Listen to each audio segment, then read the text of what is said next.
So, Gaul has defamed Rumi by spreading rumors about her, and Mangi has given Hobin proof of Rumi's innocence. Because of this, Hobin went to talk to Gaul, but Gaul attacked him. So can we see Hobin's next fight with Gaul, or will Hobin have to back down this time? So let's see what happens. Then here Gaul beats Hobin very badly. Are you okay, Hobin? Is this the only reason you came to see me? You only have a video where someone is starting a fight with my cameraman, so you're going to call that evidence? Think carefully. A person attacked my cameraman and also said that I lied against Rumi. And on top of that, he shot my cameraman without his consent. And now you're saying that my cameraman confirmed that this was all my plan. Do you really think, Hobin, that through this you can bring my truth in front of everyone? You'll have to apologize to Rumi, because I have a copy of this video too. That's not going to happen. But if you want, you can try to bring my truth out. But at that same time, I will start the stream and I will cry and tell everyone that you scared me. Our channel's track record is completely clean, but your channel has just come out of controversy. So what do you think? Who will people believe? People will only believe what they see. Or are you going to call me to fight instead? But what do you think people will think when you fight with a girl? Hearing these things, Hobin realizes how dangerous Gaul is, and that none of his methods will work on her. And if he challenges a channel with 1.5 million subscribers, the same thing will happen to him as it did in the fight with Viral Hook, and he will start to get defamed again. Let me tell you one thing, Hobin. I didn't find any evidence against Rumi. Otherwise, I would have found at least one post where someone had done something. But I didn't find anything like that against Rumi, which is why it took me a long time to create evidence. So will you console her in my place? Well then, bye now. Then Gaul punches Hobin again, and here Songjun also comes back to his house, where he sees that Hobin is sitting outside his house in the rain, crying. Because of this, he starts asking Hobin the reason for this. Songjun, I really need your help. Gaul, the star of One Punch TV, has defamed a friend of mine, and she is Rumi, whom you want to recruit. Gaul has lied about everything, and I'm not influential enough to expose her myself. You told me that you like me because I love money, right? Rumi is exactly the same, so you have to help Rumi. Hobin, calm down. Forgive me, because I should have warned you about this earlier. Listen carefully, Hobin. One Punch TV is associated with our company, so if they have defamed your friend, then I can't do anything about it, because Gaul has been a part of our team for a long time. And if you go against One Punch TV, then I won't be able to give you the $89,500. Look, money is an amazing thing, isn't it? As soon as I mentioned $89,500, your face completely changed. I am a businessman, Hobin, and businessmen make their decisions based on profit. So I can't choose Rumi's channel with 200,000 subscribers over a channel with 1.5 million subscribers.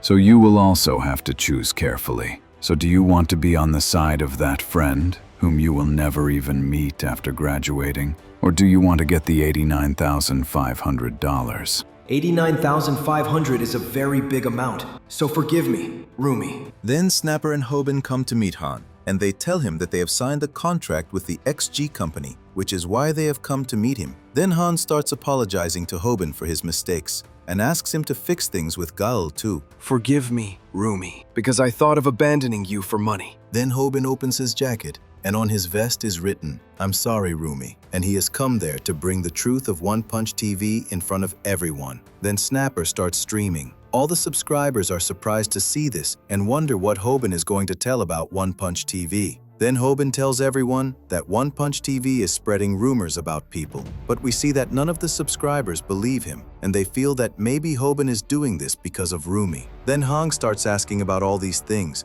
and Hobin tells him that this time there is no way for them to escape because he has proof, hearing which all the subscribers are shocked. This all started with a blog. I'm talking about the same blog that got our channel demonetized. And with its help, I proved that no copyrighted content was being put on our channel. And then we found out a very strange thing about that blog, that we were not the only ones who were being reported incorrectly, because there were many more such blogs that were being used to incorrectly report famous channels like ours. At first, we thought that Lee had bought that blog and had reported us and the other YouTubers incorrectly. But then we found out that Lee was not behind this, and he also said that he had nothing to do with those blogs. But after that, he didn't even take the name of the person who had done all that because he was quite scared. Because of this, we didn't get any further proof. But then we found one mistake of the mastermind behind all this. And that was his old comment where he was buying a blog. And because of this, I was able to find his phone number too. And when I called his phone number, do you know who picked up that call? It was you, Han. Then Hobin also calls that number, which makes Han's phone start ringing. And we see that the subscribers start to believe Hobin's words, because of which all of them side with Rumi and Hobin. And here, Guile also starts getting angry after watching Hobin stream. Hobin tells everyone that whatever rumors have been spread against Rumi are all lies, and Guile is behind it. Then Hobin starts to hold a mirror up to the subscribers as well, and tells them that it was because of them that Rumi's rumors came true, because they had believed Guile. Because of this, we see the subscribers start to apologize, and Hobin tells them that he has put all the evidence against Guile on his channel. They have ruined the careers of many YouTubers. They broke the nose of a man who was in love. They have deceived their viewers. And the biggest mistake they made is that they have slung mud on that friend of mine who has worked very hard, and she has stood on her own 2 feet. Then, everyone starts cheering for Rumi and Hobin. Listen, you sewer rats! I have never been this angry in my life before today. And do you know what is the biggest crime you have committed to date? That you people have snatched the opportunity to get $89,500 from me. The subscribers are shocked to hear this and start telling Hobin that he has ruined the whole mood. Then Hobin gets ready to fight with Han, and here Guile also starts moving towards Hobin to teach him a lesson. But just then, Guile arrives there and knocks Guile to the ground. You know, I don't like to get angry at all, but I want to tell you that you can't do this to people because you hurt them. You want to know who I am, right? I am the first person who has learned all the methods that Hobin uses. So let's go, Kyle, and settle this with a fight. Then, we're shown a scene from a little while ago, where Snapper is trying to find online evidence against Han, but he can't find anything, which makes him very annoyed. Why can't I find anything at all? I even found evidence against Lee because I knew his username, but I can't find anything about this guy even though I know his username. Why is this happening? Is he hiding the fact that he's a boxer? There must be a reason why he doesn't want to share his past. Is he not on any social media? Snapper starts checking Han's Instagram, where Han has posted many landscape photos, but one thing seems quite strange to him. Although Han regularly posts photos, there was a period when he didn't post anything for 2 years. This makes him wonder what Han did during those 2 years. I've figured out where you were for 2 years. You were actually in a juvenile detention center, and that's why you were hiding your boxing background, so your secret wouldn't get out. And I also found out that you joined the Chungwi boxing team in juvie. All the subscribers are shocked to hear this, and we learn that the Chungwi boxing team's training is extremely dangerous. All the members train all day long, which makes them very powerful. And we see that the subscribers also know about this team, because many boxing coaches get scared just by hearing the team's name. Then, Snapper also tells everyone that Han went to jail because he beat his father very badly. Hearing this, all the subscribers are shocked. So you finally revealed my truth to everyone. I tried so hard to hide my past, but you people have made me very angry by bringing it out. What do you think? Don't you think I can win a fight against a boxer? Then, Hobin bends down to fight with Han. All right then, now I'll show you how to win a fight against a boxer. Everyone is surprised to see Hobin like this, and they are also very curious, because they are sure that Hobin will definitely do something. Then we are shown a scene from a little while ago, where Guile is feeding Rumi, and as soon as she starts to leave, Rumi asks her to stay, but she refuses. Because of this, Rumi starts asking for the reason. I always try to stay calm because I don't like to fight. And that's because it could ruin my face. But this time, things have gone too far. So now I want to go and hit someone. Then we see that Guile has a diary in which she has written down fighting techniques. Just then, Guile and Guile grab each other's hair, and Guile is telling Guile to apologize to Rumi. But Guile refuses and starts making fun of Rumi.